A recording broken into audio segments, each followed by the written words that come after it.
Rain got you down? Waiting for better weather to get out on your motorcycle? Remember, motorcycling is a perishable skill unless you get out and practice.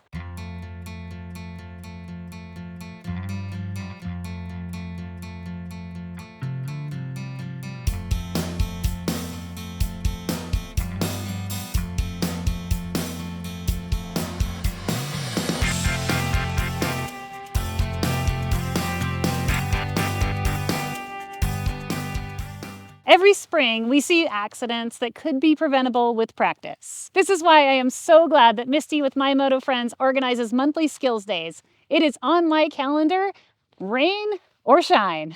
Super excited to be here with Misty. She has started My Moto Friends. Tell us what My Moto Friends is. Well, it's quite literally just My Moto Friends. We all get together, and I just feel like we need more reasons, more excuses to get together and get out in the forest. And if we can't get out in the forest, we can at least get together at a restaurant or a food cart and talk about riding. Misty, who's it for? What kind of bikes? So My Moto Friends welcomes all riders, all bikes, all levels. We welcome and encourage newcomers. When I was starting out, it was really awkward because I didn't really know anybody. And that's actually how I met Kris, is I didn't know anybody. And somebody told me, oh, you should hit up Kris Fant. And so I was like, hey, Kris, my name's Misty, and I'm getting into riding. And I don't know anybody who rides. Will you be my friend?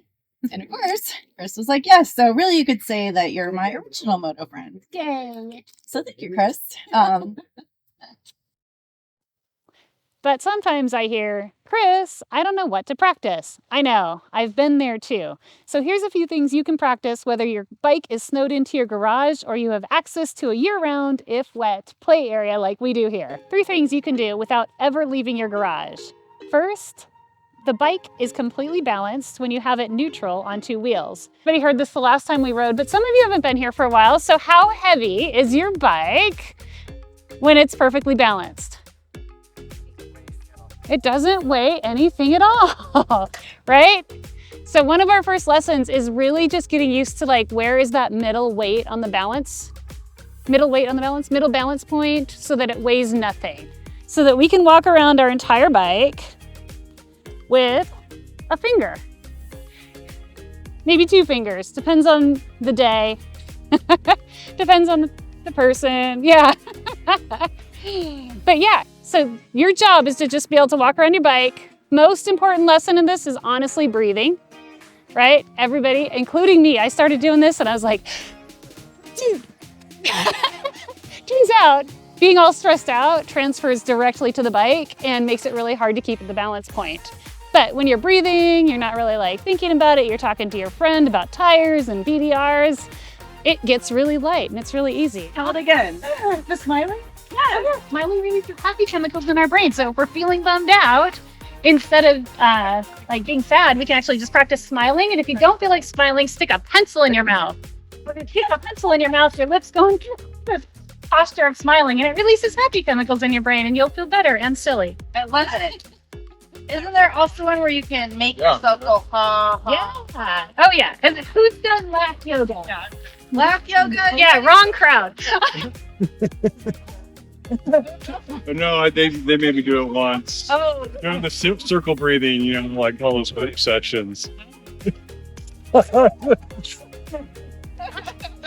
So laugh yoga is really, really entertaining. I think my kids, when they're like, this is my kid when he's this big, and you're in a room with a bunch of people, and they say humor is very individual, but laughter is universal. Even rats laugh.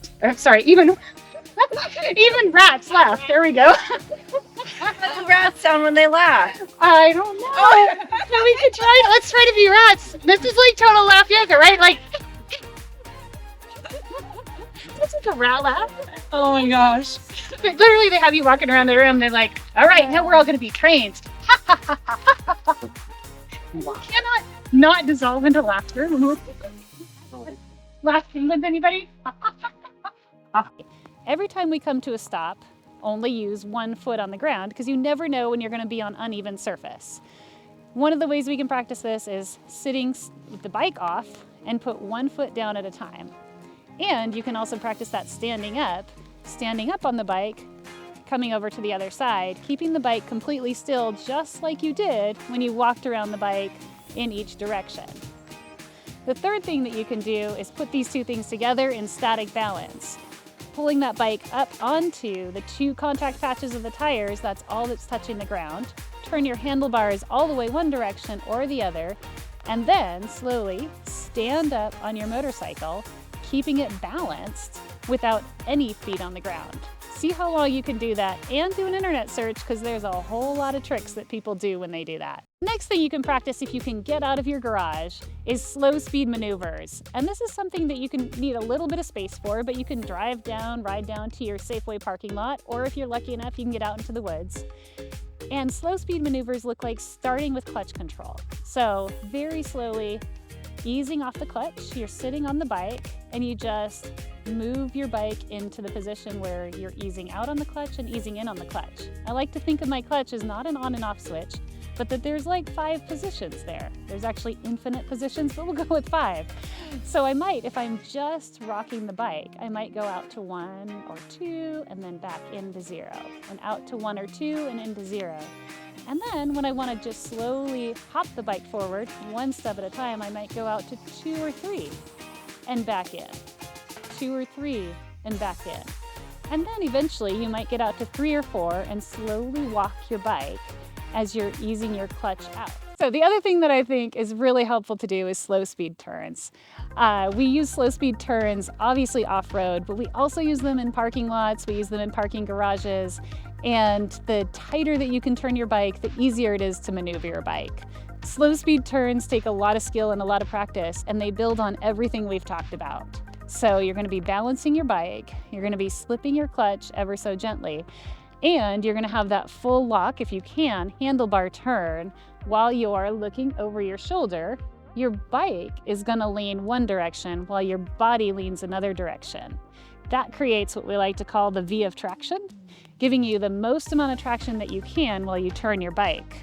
One of the secrets I recently learned is that your elbow is what actually turns the bike. So as you're looking where you want to go, and as you're leaning your bike, make sure you raise up that outer elbow, and that will take you around in the tightest possible circle. So for folks lucky enough to own a dirt bike, you also can trail ride, and that builds street skills all year round. We're lucky enough to live in Oregon, where we can come out to these amazing play areas. There's OHV trails, and you get to practice tight turns and hills and rocks and roots and everything that you can practice. All of that building this amazing clutch skill, so that when the spring comes and the roads are wet and there's gravel on them, our bodies remember. Our bodies are ready to handle whatever the road throws at us and adapt to the environment and the conditions that we're on, whether we're on pavement or on dirt. So get out and practice, get out and ride, and enjoy the rainy weather. Thank you so much for joining me today. Tell me in the comments below what you think the most important skill to practice is, and I will see you on the next ride.